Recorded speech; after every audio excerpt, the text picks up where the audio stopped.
Salut les makers, c'est Nebran, j'espère que vous allez bien. On se retrouve aujourd'hui pour un nouvel épisode et un nouveau giveaway. C'est parti.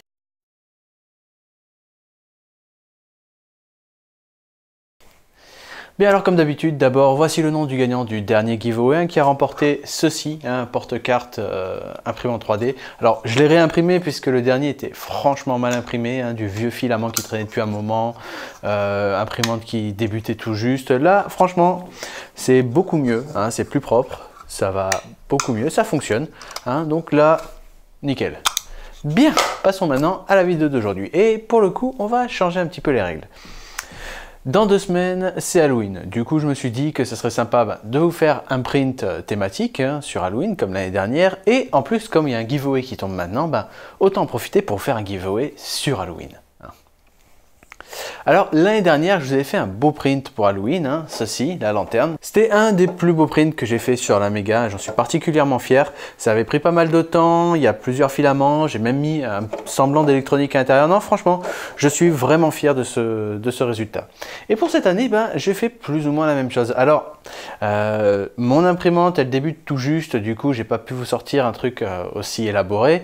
Et j'ai pas eu beaucoup de temps pour le faire, mais quand même, le voici. Alors il n'est pas terminé, je vous rassure, j'ai pas encore toutes les pièces. Là pour l'instant il me manque encore 2 pièces. Le résultat final c'est censé être ceci. Donc il s'agit pareil d'une lanterne, alors celle-là ne s'éclaire pas. Vous pouvez rajouter des LED à l'intérieur, mais à la base elle n'est pas faite pour s'éclairer, c'est vraiment juste de la décoration qu'on accroche au mur ou dont on sert pour un déguisement. Et je suis quand même plutôt satisfait du résultat. Alors déjà il faut savoir que ça a pris beaucoup de temps à imprimer. Rien que, si je ne compte pas le crâne qui s'enlève là, rien que ça, j'en ai pour 21h30 d'impression sur l'Aquiron. Il y a encore 2 autres pièces qui sont en train de s'imprimer, il y en a au moins pour 7 heures, et le crâne, j'en ai eu pour une 12aine d'heures. L'Aquiron, il faut le savoir, est plus grosse que la Mega et donc plus lourde. Du coup, elle imprime un peu plus lentement. Donc un print qui aurait pris une 20aine d'heures sur la Mega va prendre facilement 25 à 30 heures sur la Chiron, selon les paramètres qu'on utilise. 30 heures, c'est quand même beaucoup. Bref, mais quoi qu'il en soit, après les petits problèmes que j'ai eu la semaine dernière sur la Chiron, le fail de print, la buse a changé, je suis quand même vachement satisfait du résultat. Surtout au niveau du crâne en fait. Parce que vous pouvez voir sur la photo, il est juste nickel. C'est la première fois que j'imprime une forme vraiment organique sur la Chiron et les résultats sont vraiment magnifiques. Je veux dire, la surface est lisse, elle est propre, les détails ressortent super bien, il n'y a pas d'écho au niveau des détails. Généralement quand on a une imprimante qui est mal calibrée, qui a pas mal de vibrations, si par exemple on crée une ligne là, cette fissure, bon vous voyez que dalle, mais bon, si on crée des détails, ils vont avoir tendance à avoir un écho, c'est-à-dire on va avoir des petites vagues qui vont reprendre plus ou moins la forme du détail, justement parce que l'imprimante vibre, parce que c'est pas super bien paramétré. Là, franchement, c'est nickel. Il y a juste eu un petit problème à ce niveau-là, j'ai de la sous-extrusion.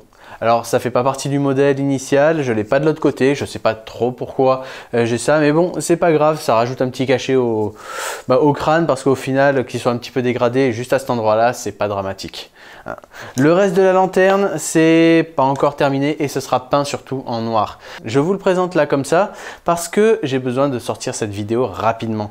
Tout simplement parce que je vais changer les règles du giveaway comme je vous l'ai dit, étant donné que Halloween est dans 2 semaines, si je vous le fais gagner dans 3 semaines, ça sert à rien. Non, en fait vous aurez 1 semaine pour participer à ce giveaway et le lundi qui suivra, je vous enverrai directement par courrier au gagnant la lanterne, une fois tout assemblé. Alors je mettrai des photos sur Twitter de la lanterne, histoire que vous puissiez voir un petit peu à quoi elle ressemble. De toute façon, toutes ces parties-là seront peintes en noir. Le crâne, je ne vais pas le peindre parce que il ressort super bien comme ça, déjà de base en blanc. Donc de ce côté-là, pas de changement à faire et ce sera tout. Alors franchement je suis vraiment satisfait de ce print parce que il y a pas mal de choses qui auraient pu mal tourner et il y a quand même quelques petits défauts. À l'arrière c'est pas parfait, les bords sont un petit peu fins à certains endroits. Du coup on voit qu'il y a de très légères sous-extrusions, vous pouvez voir sur la photo. C'est rien du tout, ça change rien à la qualité du print, mais bon c'est pas propre du coup.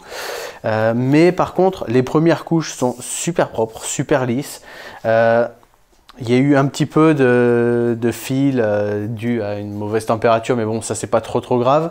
Non, franchement, le tout c'est super bien imprimé, donc je suis vraiment content. Hein, puisque en milieu de semaine, j'avais à peine fini de réparer la machine. J'ai dû tout recalibrer, le plateau, refaire des prints, de tests. Non, ça a été un petit peu galère de la remettre en état, hein, forcément. C'est pas, suffit pas de claquer des doigts pour avoir une machine qui fonctionne correctement. Il y a du travail derrière. Donc obtenir ce print, hein, surtout celui-là, j'avais un peu peur puisqu'il se posait comme ça. Hein. Alors j'avais mis des supports et d'ailleurs il y a les traces des supports qui sont pas très bien partis, mais quand même j'avais un petit peu peur que ça tombe, il n'y avait pas trop de surface et au final ben, ça ressort super bien. Donc voilà, c'est tout. Je vous mettrai des photos quand elle sera finie sur mon Twitter, hein, donc je vous montrerai la version peinte. Là pour l'instant il y a encore des pièces qui sont en train d'imprimer, donc je ne vais pas commencer à peindre maintenant, je vais tout peindre d'un coup, ce sera plus simple. Et je vous montrerai également les photos assemblées. Bien, donc comme d'habitude pour participer, je vous mets le lien dans la description, il suffit de vous abonner à la chaîne, de regarder la vidéo et dans une semaine vous aurez le résultat. Allez, ciao!